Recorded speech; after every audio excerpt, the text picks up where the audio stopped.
할렐루야. 우리 하나님 말씀 찾겠습니다. 여호수아 구약 성경입니다.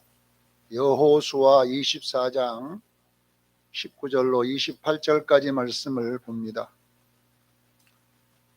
여호수아 24장 19절로 28절까지 말씀을 우리 한 목소리로 합독합니다. 시작. 여호수아가 백성에 이르시되 너희가 여호와를 능히 섬기지 못할 것은 그는 거룩하신 하나님이시요 질투하신 하나님이시요 너희의 잘못과 죄들을 사하지 아니하실 것입니다.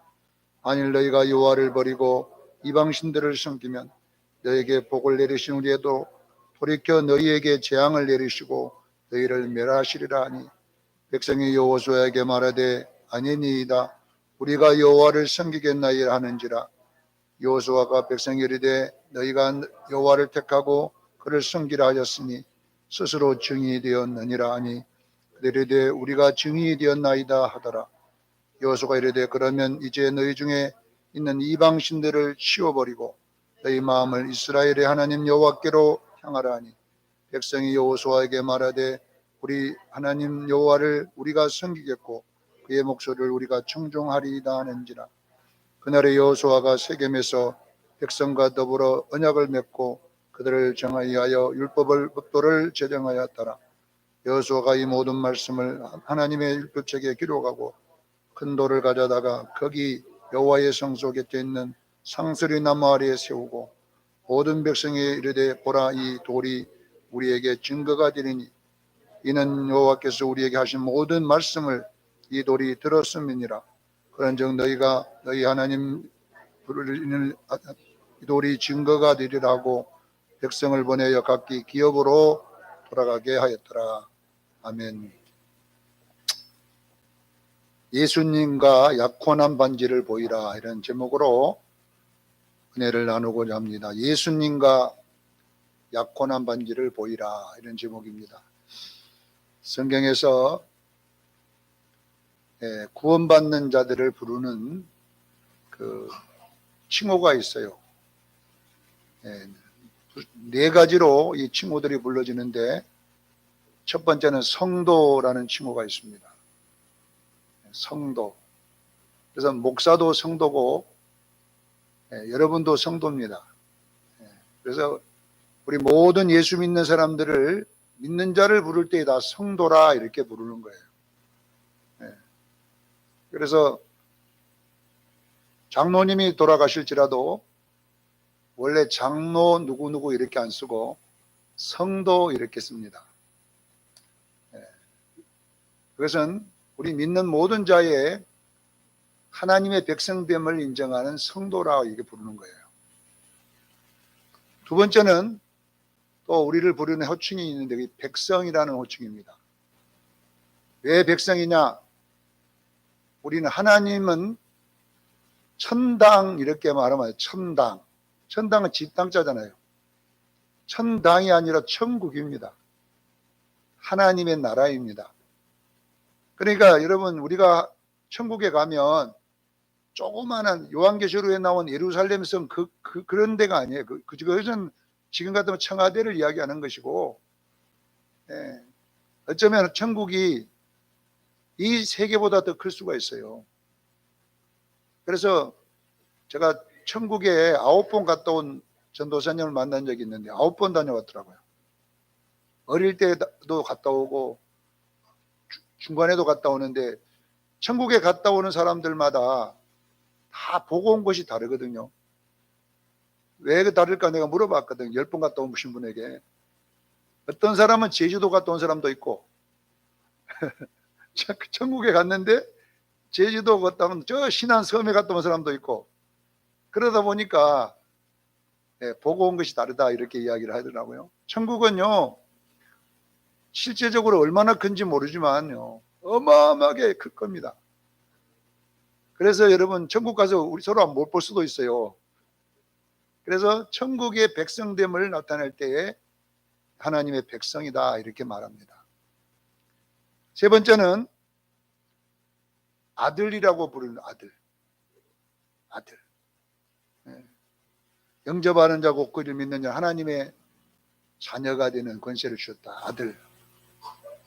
네. 자, 그리고 이제 마지막에는 요한계시록의 19장, 20장에 뭐냐면 바로 어린 양의 아내 이렇게 나타내고 있어요.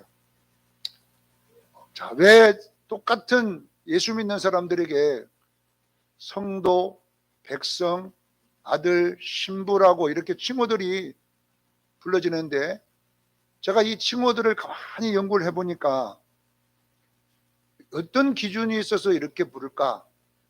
똑같이 예수를 믿는데 어떤 자는 신부로 불러지고요.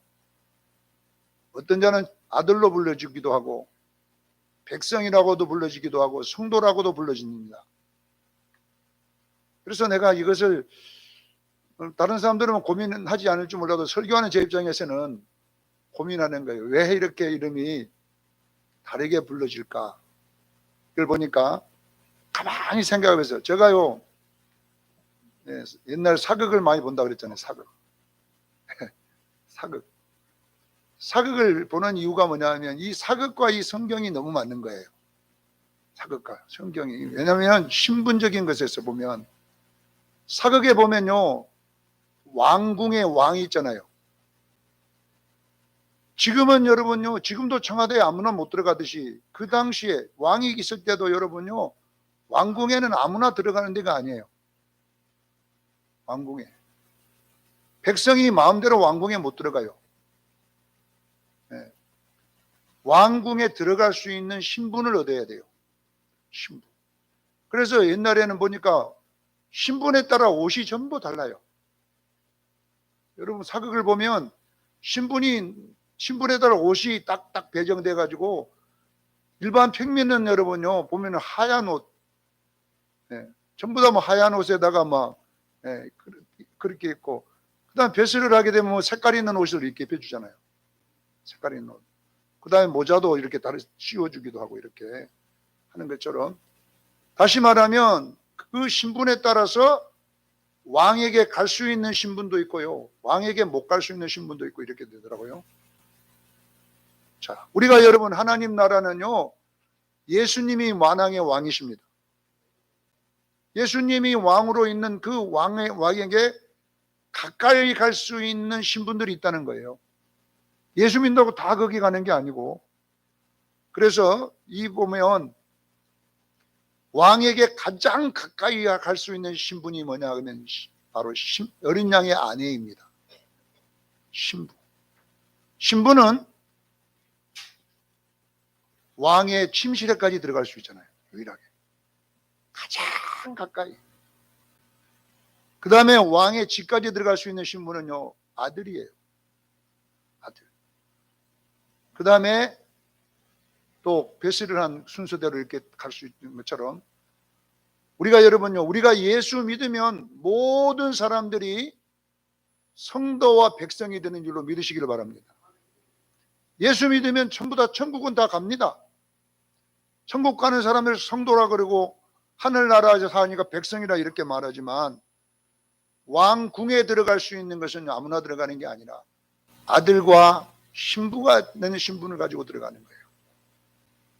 그래서 이렇게 네 가지 신분으로 구분되는 것은 구원의 서정과 똑같이 되어 있어요. 저만큼 구원의 서정이란 말을 많이 쓰는 목사님들이 별로 없어요. 설교할 때 구원의 서정은 주로 신학교에서 많이 쓰는 용어예요.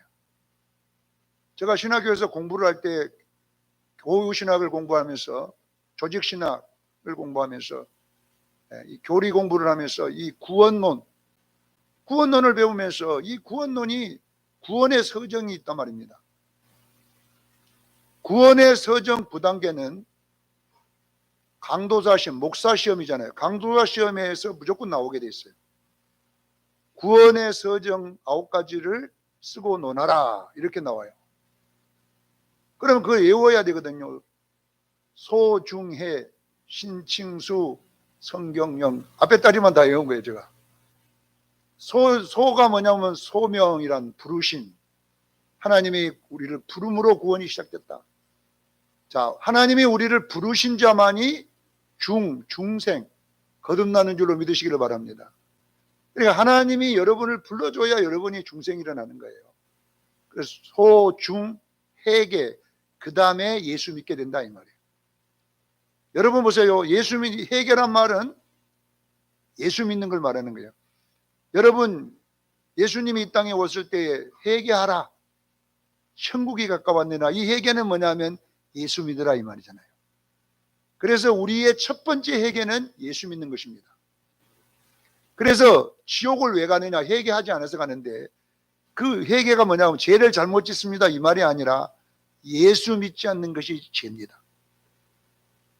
그래서 소, 중, 해, 하나님이 나를 부르셔야 되고, 부르시면 하나님이 우리에게 거듭나게 할 줄로 믿습니다.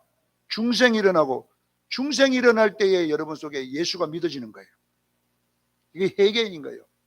자, 두 번째 세트, 세 세트, 소중해가 첫 번째 세트죠.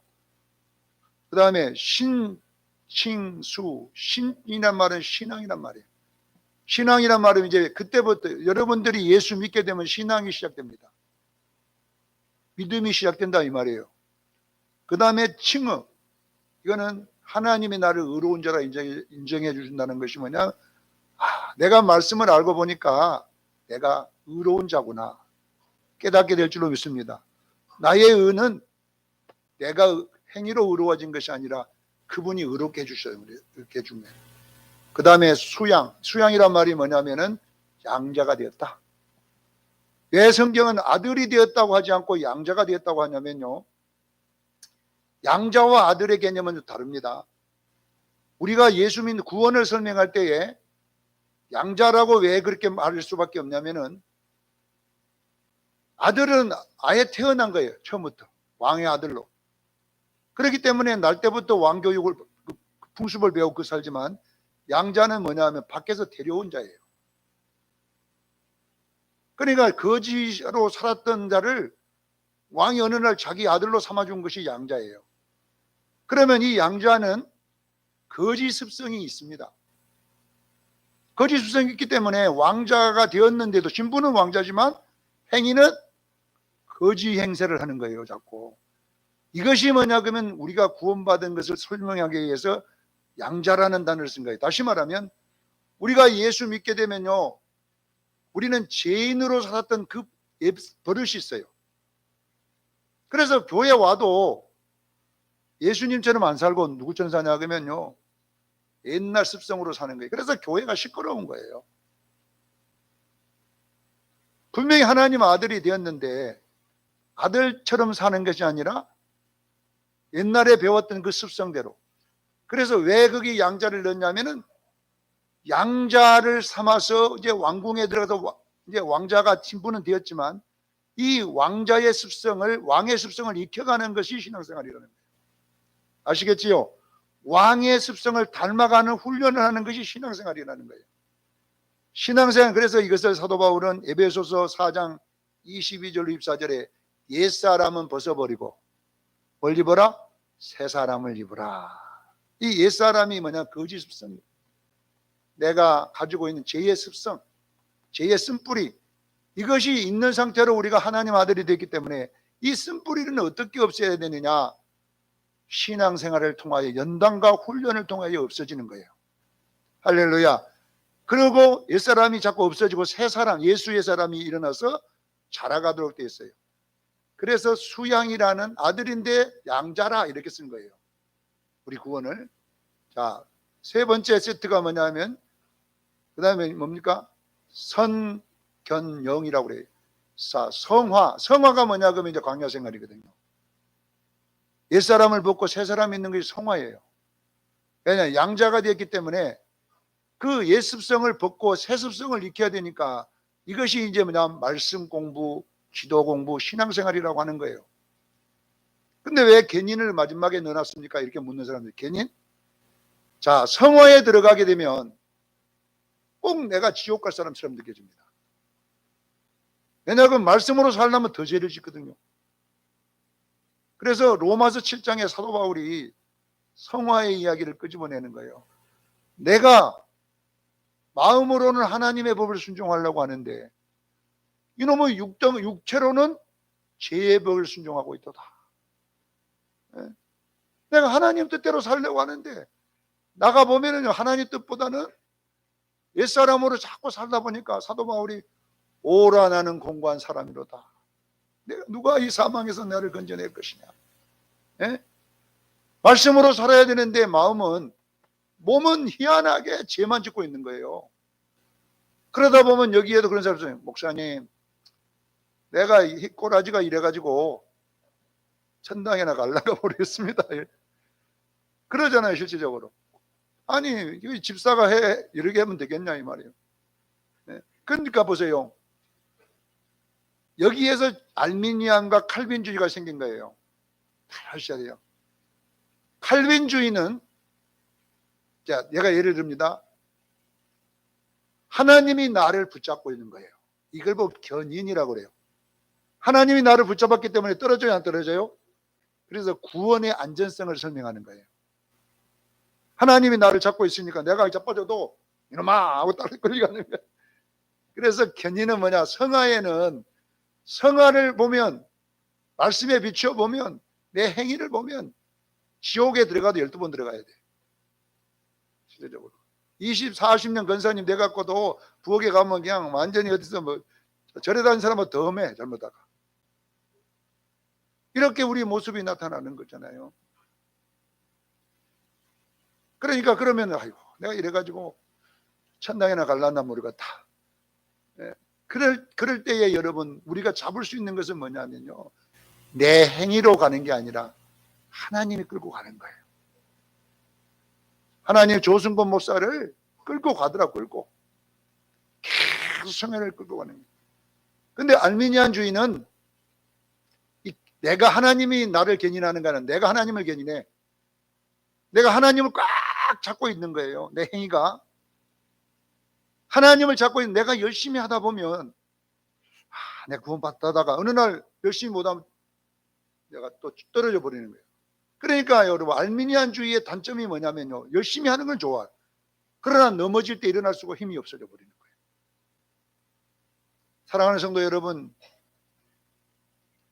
누가 우리를 끌고 가냐면요, 예수님이 우리를 잡고 있는 거예요. 그리고 어디까지 끌고 가느냐? 영화에까지 끌고 간다. 이것이 구원의 서정 9단계입니다. 제가 이것을 공부하면서 신학교에서만 이걸 배울 거 아니라 우리 성도들에게 막 강도다 시험 보는 식으로 외우게 만들어야 되겠다. 그래가지고 막 끊임없이 하는 거, 한 번 들으면 몰라요. 신학생들도 한 번 들으면 몰라. 이거 외우라 해도 못 외워. 소중의 신칭수 성경령 이렇게 못 외운다니까요. 내가 얼마나 외워놨으면 지금도 막 달달달 외우겠어요. 사랑하는 성도 여러분 보세요. 우리의 구원의 서정은 첫째, 유월절이라는 출애굽이라는 과정을 거쳐야 돼요. 출애굽은 우리 구원의 시작인 줄로 믿으시기를 바랍니다. 출애굽할 때에 아무나 출애굽시킨 것이 아니라 고센 땅에 있는 이스라엘 족속만 출애굽을 시킵니다. 이걸 보고 내 백성이라, 애굽에 있는 내 백성을 네가 인도해내라, 모세에게 했어요. 그래서 처음에 우리가 뭐냐, 하나님의 백성이 되는 거예요. 아셔야 됩니다. 이 백성이 출애굽해서 바로 가나안 땅으로 안 들어가고 어디로 가냐면 광야로 나오는 거예요. 이것을 보고 광야, 맥추절이라고 그래요. 유월절, 맥추절, 수장절로 되어 있어요. 이것이 정확하게. 맥추절은 언제 지키냐면 광야에 나와서 정확하게 2년 되던 해에 시내산에서 지킵니다. 시내산, 광야에서. 시내산에서 뭐에 올 때 지키냐면 모세가 십계명을 받아 내려옵니다. 자, 말씀이 주어지는 겁니다. 말씀이. 그때에 십계명하고 성막 지도를 2개를 줍니다. 하나님께서 모세에게. 자, 이 성막 지도가 뭐냐 그러면 바로 우리 구원의 서정, 신앙생활을 설명하고 있음을 믿으셔야 돼요. 제가 언젠간 성막론을 한번 다룰 텐데 성막론이 그 이야기예요. 우리 신앙생활을 어떻게 순서로 할 것이냐를 설명해 놓은 거예요. 그래서 두 번째는 뭐냐면 이 성화 과정이 아주 중요합니다. 여러분이 많이 잘한 것만큼요 신분이 달라집니다. 하나님 나라에서 여러분들이요 성숙한 만큼 여러분이 신분이 바꿔질 줄로 믿습니다. 그래서 이 신분을 성도의 옳을 행실이라, 빛나고 깨끗한 세마포를 입게 하셨다. 요한계시록 19장 7절과 8절과 9절까지. 사랑하는 성도 여러분, 우리는 이제 구원받기 위해서 예수 믿는 것이 아니라 어린 양의 혼인잔치에 참여하기 위해서 열심히 믿는 거예요. 그래서 어린 양의 혼인잔치는 어떤 자가 되느냐? 옳을 행실을 가진 자가 되는 거예요. 이것을 보고 빛나고 깨끗한 세마포 옷이다. 지금 만약에 여러분요, 영안이 딱 열려보면요, 여러분의 옷 상태가 다 보이게 돼 있어요.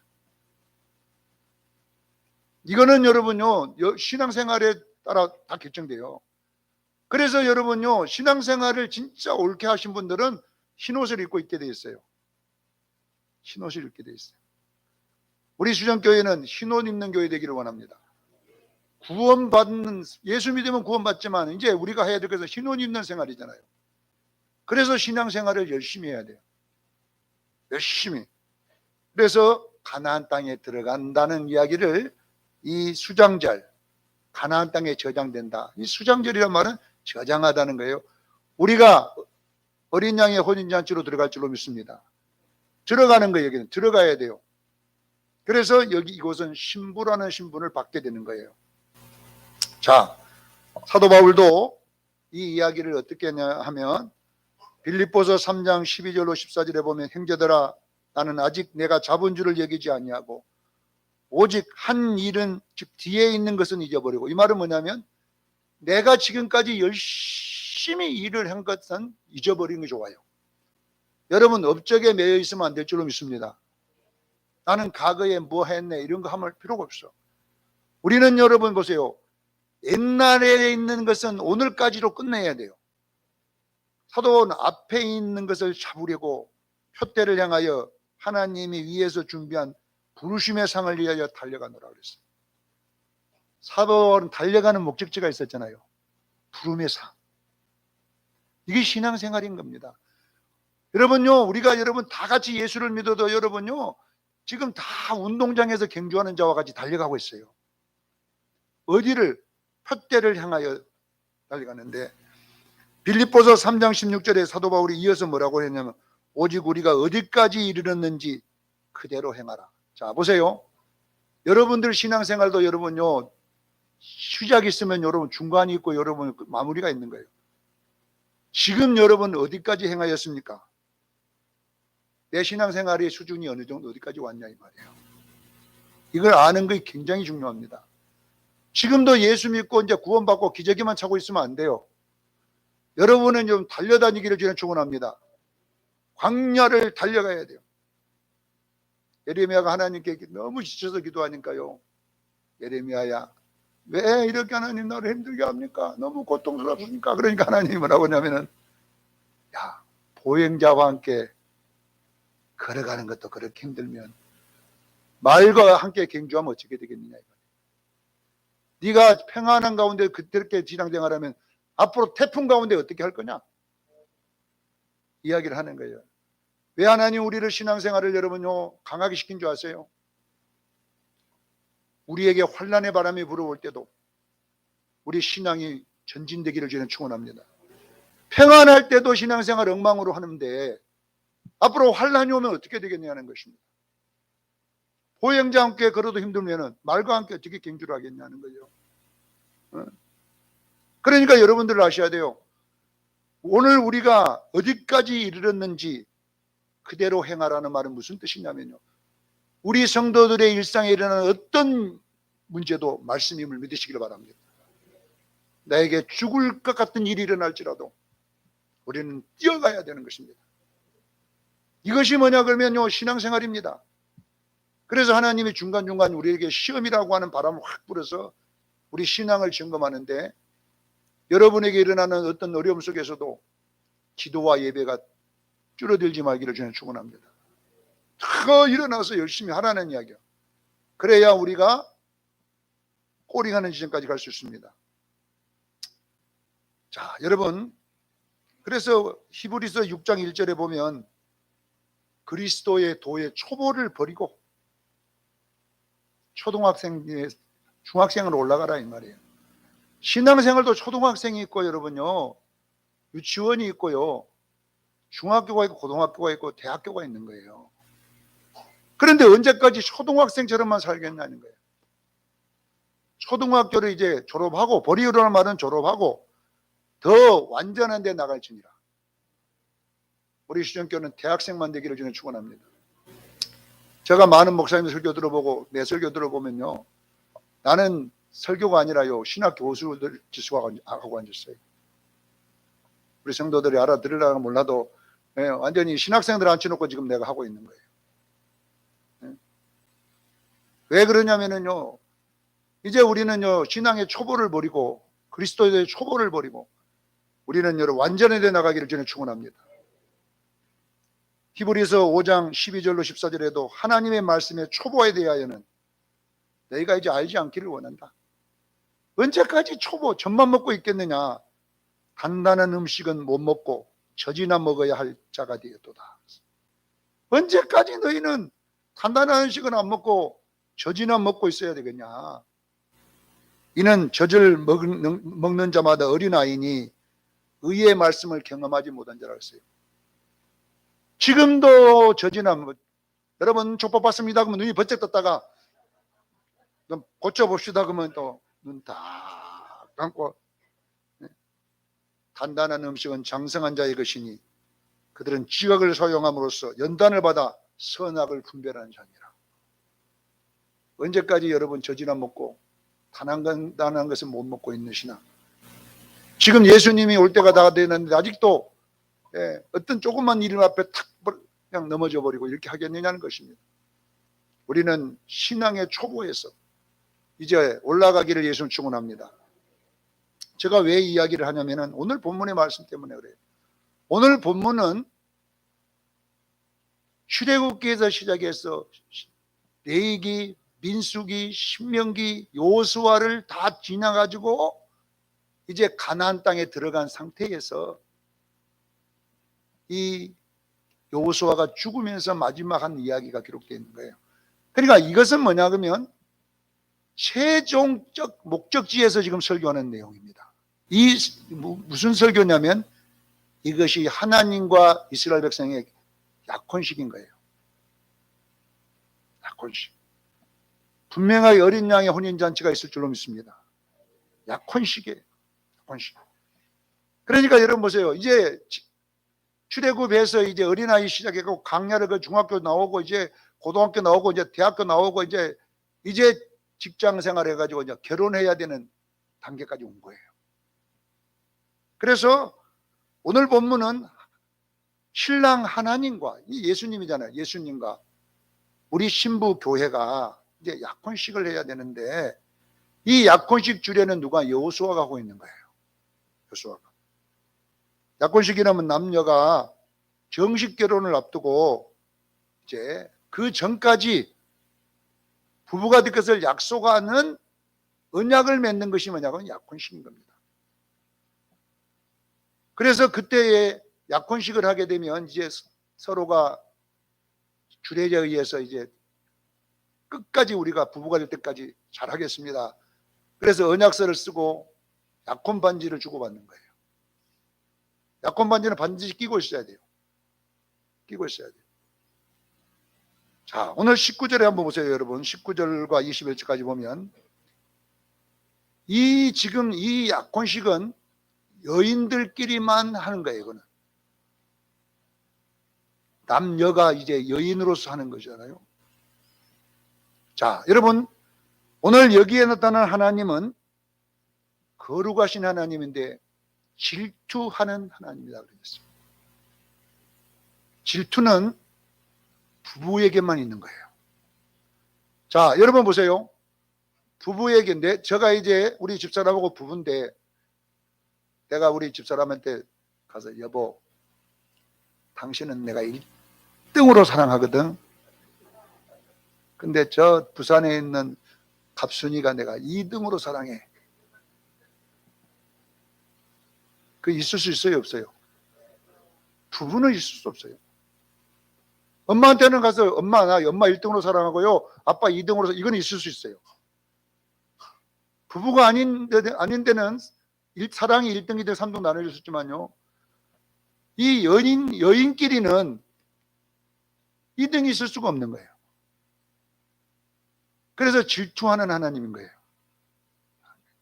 그러니까 이 내용은 왜 성경 기자가 하나님이 여기는 질투하는 하나님이라고 하냐 하면, 이 지금 말씀은 뭘 말이냐? 약혼식의 말씀이라는 거예요. 약혼식. 사랑하는 성도 여러분, 우리가 주님 앞에 섰을 때에 우리는요, 신부로 서기를 전에 축원합니다. 신부는 예수 외에 다른 걸 사랑할 수가 없어요. 백성들은 2등도 있을 수 있지만 예수님의 혼인잔치에 들어갈 자들은 철저하게 예수님만 사랑하도록 되어 있음을 믿으시기를 바랍니다. 그래서 오늘 본문은 하나님만 섬기라는 단어가 나오는 거예요. 다른 신을 절대 섬기지 말고 누구만 섬기라? 하나님만. 이게 뭐냐면, 약혼을 하게 되면요, 바람이 이제 통하면 안 돼요. 정조가 제일 중요해요. 정혼한 사이에 가장 중요한 것은 뭐냐면요, 정조예요. 약혼하고 옛날에 있는 갑돌이 만나러 다녀. 있을 수 있어요, 없어요? 없습니다. 갑돌이 만나지만 난 너하고 결혼할 거야. 통하지 않습니다. 그래서 이 여호수아의 끝장에는 무슨 이야기냐면요, 우리가 주님 앞에 갈 때에 우리는요, 주님 최고 가까운 자리에 가는 자는요, 주님만 사랑하는 자예요. 그래서 오늘 이 본문에 보면 절대로 바람 피우지 마라, 그 이야기가 계속 나오네요. 나는 질투하는 하나님이다. 그러니 바람 피우지 마라. 그래서 여러분요, 사랑받는 자는요, 진짜 사랑받는 자는요, 이 땅에 거 많이 안 줍니다. 돈 좀 좋아하면요, 그날부터 부도납니다. 목사도 여러분요, 이 신분에 들어가려면요, 성도들, 이 마음에 성도들을 의지해버리면요, 그다음부터 시험이 와, 교회 시험. 그래서 여러분, 이 신분으로 끌고 가는 자들은요, 다른 것 조금만 생각해도 하나님이 그냥 난리를 치는 거예요. 그러니까 어떤 사람들 그러잖아요. 나는 왜 하나님이 간섭하는지 몰라. 돈 줄일 때는 주도 안 하고 조금만 잘못하면 막 난리 친다고 그래요. 그게 왜 그러냐면요, 신부이기 때문에. 눈동자도 아내도 돌아가면 안 돼. 만약에 여러분 친구들끼리 걸어가면요, 옆 쳐다보도 없는데요, 여인끼리 가보세요. 눈이 탁 돌아가면 바로 이렇게 이야기하잖아요. 그래서 오늘 본문에 너희가 진짜 바람 피우지 않고 하나님만 너희들이 섬기겠느냐? 그렇게 하겠습니다. 약혼식을 쓰거든요. 계약서를 쓰면. 그러면 그걸로는 안 되다. 증거를 남기자. 그래서 오늘 본문에 보니까 여기에 26절에 큰 돌을 가져다가 세겜에 세우고, 이 돌이 우리의 증인이다. 이 돌이 무슨 돌이냐면은 약혼반지입니다. 그러면 약혼반지를 이제 율법에 쓰고, 율법에 쓴다는 말은 뭐냐 그러면 결혼 약혼 서약식을 쓰는 거예요. 약혼 서약식을 딱 쓰고 한 장씩 가지고 그 다음에 증거를 가져야 될 거 아니냐. 여기는 큰 돌이지만 지금은 반지입니다. 약혼 반지를 반드시 끼고 다녀라, 그 말입니다. 그래서 이제 약혼 반지를 끼는 이유가 뭐냐면요, 친구들 앞에 가서도 이렇게 약간 이러고 있어야 돼. 모임에 가도 그러고 다녀야 돼. 왜냐하면 나는 이제 결혼할 사람이 있다. 그러니 나를 건들지 마라. 나는 이제 약혼 사람, 내 남편이 될 사람이 있고. 그래서 다른 사람에게 나를 미혹하지 않도록 증거를 남기는 거예요. 사랑하는 성도 여러분, 진정한 그리스도인은 약혼 반지를 끼고 다녀야 될 줄 믿습니다. 어디 가서 누구나 다 그러잖아요. 에이, 막 교회 다녀 술 한잔 해. 억사도 한잔 하더는데 내도 먹어봐라. 막 한잔 한다가 막 그래요. 먹는 사람 많아요. 예수 믿는 사람. 저는 안 먹습니다. 저는 학생 때부터 저는 안 먹었어요. 군대 갔을 때 고참들이 안 먹으면은 죽여본다. 난 술 한 잔 먹는다고 먹고 안 먹는다 죽어보면 되겠어요? 나는 죽어도 안 먹는다. 회사 갔더니 모든 회사 직원들이 있는 데서도 제일 높은 사람이 술을 쫙 따라주더라고. 내 차례가 들어왔어요. 내가 그때 여러분 고등학교 3학년 말이에요. 시험 나갔는데 딱 받아들고 저는 콜라 주세요. 제일 예쁜 들어간 사람이 야이 막 완전히 막 고참들이면 눈이 막 부쩍부쩍 해요. 막 부쩍부쩍 해요. 죽이든 살리든. 제가 그때 19살. 내가 19년 동안 술 한잔 한도 안 먹고 살았습니다. 예수 믿기 때문에 그랬습니다. 만약에 한 잔 먹어버리면은 내 19년을 누가 보상해 줄 겁니까? 그럼 19년 전에 뭐 어릴 때부터 마시지. 19년 동안 안 마셨는데 예수 믿는다고 이거 확 마셔버리면은 여러분들이 19년을 보상해 줄 겁니까? 말 못하더라고. 누구는 술 한잔 하는 것이 아무것도 아닌 것처럼 보이지만 나는 그것이 신앙의 정조로 생각했어. 많은 사람 앞에서 약혼 반지를 딱 내밀고 나는 예수쟁입니다. 그런데 또 술 먹어버렸어요. 언제 먹었냐? 그래 놓고 일을 갔는데 제일로 아랫사람이다 보니까 교회를 못 가게 하는 거예요. 주일만 되면 찬업, 주일만 되면 찬업, 특권 찬업. 미쳐버리겠다. 주일날 교회 가야 되는데. 그래갖고 막 너무 화가 나고 막 야간 작업하고 나와가지고 식장에 가고 술을 3병을 딱 갖다가 바꾸려겠다니까요. 국구리했다니까 한 대쯤 나오더라고. 탁 마셔버리고 또 따라가고 콱 마셨는데 지금 2병을 막 빈속에 먹어버린 거예요. 그러더니 소변이 말았더라 바로. 화장실에 섰는데 진짜 벽이 저리 갔다가 딱 잡고 있는데 저리 갔다가 막 내가 가는 게 아니라 벽이 화장실 자빠지면 그 막 소변 거기서 넘어지면 안 되니까 막 그랬는데 선배들이 술을 2개 퍼먹으시는 놈이 화장실에 안 나오니까 와서 쫓아왔어요. 그랬더니 그 벽 잡고 이러고 있으니까 양쪽에 팔을 붙었는데 정신이 필름이 왔다 갔다 하는 거예요. 이제 그때. 그리고 필름이 끊어져 버렸어요. 그랬는데 내가 욕을 그렇게 잘할 줄 몰랐대요. 세상에 있는 욕은 다 하더라는 겁니다. 다 죽여본다고 막 하면서 그 물통을 걷어찼는데 물바다가 다 돼버리고 깨어난 게 이틀이 지났더라고요. 한 번도 술 안 먹는 사람이 빈속에 술 2병을 마셔버렸으니 그냥 가버린 거예요. 가버렸어요. 아이고 이제 끝났다. 나의 이제 직장이 공부고 다 끝났다. 회사를 갔더니 소장님이 들어와 그러더라고. 딱 들어가니까